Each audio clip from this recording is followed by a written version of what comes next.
This is Trend Following Radio, where great thinking comes alive. Nobel Prize winners, legendary traders, best-selling authors, and the pros that know what drive us irrational human beings. I am your host, Michael Covel. Not filtered, raw, honest. That's my passion.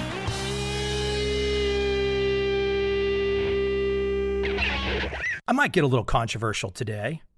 Gee, that sounds like a common warning to my monologues. And I might drop a few F-bombs. I will try my best to not. Here's where I want to start. The famous economist, Thomas Sowell, happens to be black, happens to be smart as hell. He says, if there is not equality of outcomes among people born to the same parents and raised under the same roof, why should equality of outcomes be expected or assumed when conditions are not nearly so comparable? ? End quote. A fantastic, famous line from Thomas Sowell. You have to be a fucking moron to disagree with him. Literally, intellectually vapid, no gray matter. Or, on the other side, you're a power-hungry lunatic who just wants to take the other side because you know you've got an army of lemmings and morons that you're in charge of, and they'll believe whatever you tell them. That's the options. But straight up, we can all acknowledge, I hope as thinking people, we can all acknowledge that Thomas Sowell is correct. I went ahead and I added a little bit to it. I said, here's a simple rule to keep in mind. People who talk of equal outcomes, ? Would steal money from a grandma in a wheelchair every time without fail. It's my typical direction to take something from a very smart guy like a Thomas Sowell and add something that brings it down to the street level, to the raw level. Because if you are talking about equality of outcome, ultimately you are the type of person that would walk up to a grandmother and punch her in the face and take her money while she's sitting in a wheelchair. You don't understand that yet, do you? Bear with me. Now, one of my readers did not understand it either because what I just read, I posted. And one of my readers said, Michael, is the sarcasm at all necessary? ? This is harsh on the mind. One of my friends responded, where's the sarcasm? Exactly. There is no sarcasm. But this friend of mine who said it's sarcasm or thought it was sarcasm and that it was harsh on the mind, that's actually somebody admitting to cognitive dissonance. Somebody whose brain is literally dividing in two and doesn't know where to go. Because they know the Thomas Sowell quote is accurate. I go ahead with the grandma in the wheelchair and add kerosene to the fire. And this individual is just sitting there saying, oh my gosh, I know a lot of people. I'm paraphrasing here. I don't know for sure that he said this, but I assume. He's saying to himself, oh my gosh, I know a lot of people that are talking about equality of outcome. And I respect this guy, Mike Covel, and he's saying equality of outcome is bad. But I know lots of people that are talking about equality of outcome. And equality of outcome sounds so nice. So give me a big warm hug. Everybody should have a great outcome. But the devil is in the fucking details. How in the world do you get everybody to inequality of outcome? The short answer, there is no equality of outcome. It is an exercise in futility. An exercise designed by madmen, power-hungry madmen and women who simply want political power. And they convince their followers this is a rational objective. But I'm not even sure the followers believe it's a rational objective. I think the followers just think if we can apply enough pressure, we'll get more free money. So it's all just bullshit. Now, let me take it to the trading and investing world. Back when I did my first book in 2004, now 5 editions, my book Trend Following, late in the process, I found a chart that I added to that book. I found it through the work of one Michael Covel, a Wall Street analyst. Now, if you've not read Michael's books or seen his work, he does great stuff. Check it out. But what I found was something called the process versus outcome chart. And basically it had 9 blocks, and the top 2 blocks said good outcome, bad outcome, going across the top. And vertically going down the side, it said good process and bad process. So if you have a good process and a good outcome, that's a deserved success. If you have a good process and a bad outcome, that's bad luck. If you have a bad process and a good outcome, that's dumb luck. And if you have a bad process and a bad outcome, that's deserved failure. That's how investing works. That's how it works. You don't get to control the outcome. You can have a fantastic process, and it doesn't make a difference where you start. Now, I'm going to get into that in a moment. A lot of people want to argue where you start makes a difference. But for people in the real world dealing with real money and real time, where you start is an exercise in bullshit. All that matters is to think about your process. What are you going to do every day? And then what can the outcomes be? And you can't control the outcomes. It's impossible. Let me put this into a trend following perspective. Let's say you got a great trend following system. You have a great process. Now, what happens if the outcome is bad for 12 months? Does that mean the process was bad? No. It means you can't control the outcome. There is no consistency or predictability in these things. Remember the old adage? If you see a trading strategy that makes a certain percentage each month, it's either a scam or it will blow up soon. That's reality.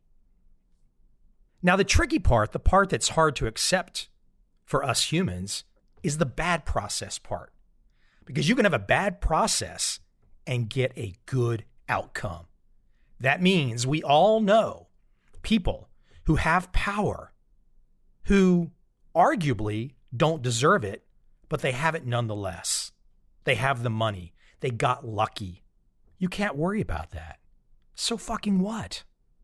It's immaterial to your life. There's just no perfect way that things happen in a market economy. Now, that's a whole different discussion, whether or not we have a market economy. But I will say that if we do have a Facebook and we do have a Mark Zuckerberg and we have a Twitter and we have a Jack Dorsey and we have the Google guys, that's an example of the market at play. Good ideas, they won big. Now, it's a whole different discussion as to whether or not they've won too big, and a whole different discussion as to whether or not monopoly power is changing society in a bad way. But the idea that you can still create something and win big, boom, that's awesome. But just keep this in mind though. Good process, bad process. Good outcome, bad outcome.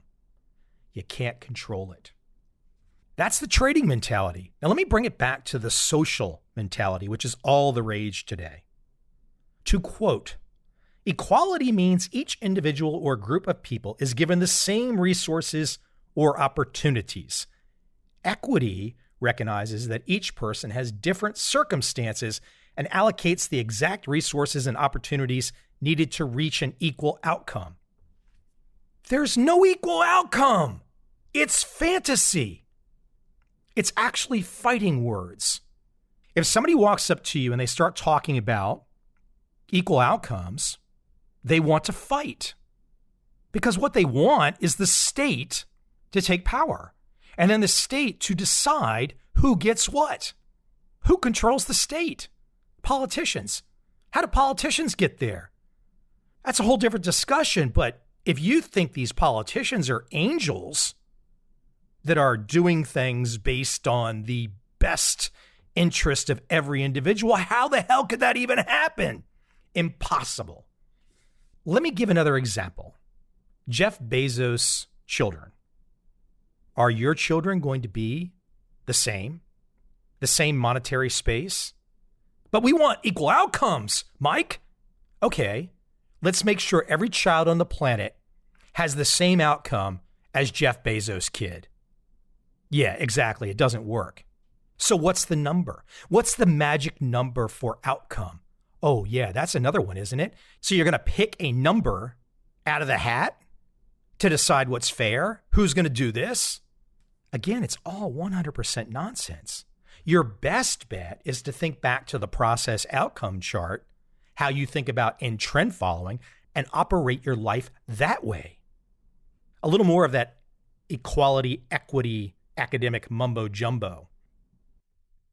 Equality aims to promote fairness. Fairness. How the hell do you define fairness? Equality aims to promote fairness, but it can only work if everyone starts from the same place and needs the same aid. Equity, on the face of it, appears unfair, but it actively moves everyone closer to success by leveling the playing field. It's important to recognize that not everyone starts at the same place and not everyone has the same needs, i.e., a classroom made up of students with different learning styles. Back to my Jeff Bezos point. Here's my response to the academic shit that I just read. Fuck you, I want Jeff Bezos money. I want to use the state to get Jeff Bezos money. Well, Mr. Covel, you can't have $150 billion from the state. Okay, I want $25 million from the state. Mr. Covel, you can't have $25 million. Well, how much can I have? You can start to see what's going on here. A certain mindlessness, a cult-like mindlessness that's pervasive across society. Now, I really don't care if people want to waste their life having academic circle jerks to talk about this stuff. But when they start using the power of the state to implement these ideas, well, you can be damn sure conflict is on the way. Now, I have my beefs with him, but I caught some writing from Jordan Peterson, which I think acts as a great response to some of the academic stuff that I just read. Peterson says, equity is a whole different ballgame. It is predicated on the idea that the only certain measure of equality is outcome, educational, social, and occupational. The equity pushers assume axiomatically that if all positions at every level of hierarchy in every organization are not occupied by a proportion of the population that is precisely equivalent to that proportion in the general population, that systemic prejudice, racism, sexism, homophobia, is definitely at play, and that there are perpetrators who should be limited or punished that have or are currently producing that prejudice. There is simply no excuse for this doctrine. He sums it up on the spot. But look, who am I going to convince? Most of the people that pay attention to what I have to say, we already are on the same page. I'm telling you, someone out there that might think like I do, to not put up with this, to not allow yourself to be raped, so to speak, to put your foot down, to fight back.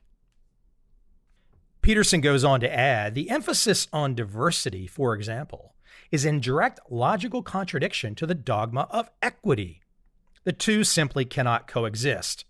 If people are in fact diverse for whatever reason, and according to the collectivists, primarily for reasons of race, ethnicity, sexuality, and sex, then they bring distinctly and important different talents and abilities to the table in precise proportion to their diversity.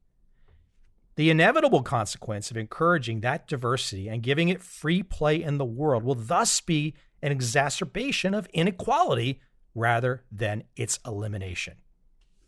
Let me get away from quoting some of these academic minds for a moment and just reduce that down. You can't have diversity and equity. How can there possibly be all these different people with these different talents and they're all going to end up with the same result? What kind of Jim Jones Kool-Aid society is this? Who the fuck wants this? Let me tell you who wants this. The weak want this. The jealous want this. The envious want this. Losers want this. Assholes want this. How would I define my message today? a wake-up call. A wake-up call for smart people. Stay focused on your process. You can't control the outcome. Chase excellence inside of you. That's all you can do. But secondarily, if a large segment of the population is going to pursue equity at your expense, at the expense of your hard work, you have to fight back. Clearly, across academic institutions, across populations, there are mind viruses spreading right now that are illogical, no rationality. It's all emotion. It's all fantasy. Again, it's the weak. It's the jealous, the envious, the losers, the incompetent, and the assholes. But you've got an advantage, because if you step back and you look at the world as it is, something you can't control, you're set. You're on fire. You can do anything. And here's the great thing about this type of thinking. I'm not here to promote any particular religion, but if you accept this process outcome mindset, you accept a certain Zen-like understanding, and it makes life a hell of a lot easier because you just don't worry. If all you can do is control what you can do, and you can't predict the damn outcome, your mind relaxes. Life becomes easier. You feel better. But if you're sitting around and you think the man has held you down and hasn't given you opportunity, and somebody else got a chance to start ahead of you, like Jeff Bezos' kid. Yeah, Jeff Bezos' kid has got a head start over you and me. You know how much I care about that? Zero. I say go Jeff's kid. But there are people out there who will complain and bitch and moan that Jeff Bezos and his kids are successful. Don't do that. Just wish him luck. Wish him the best. Wish yourself the best. And fight back against anyone who comes at you talking about equity. Because when they come at you, like I said at the beginning of this episode, anyone who comes at you looking for the promotion of equity would steal money from a grandma in a wheelchair every time, guaranteed.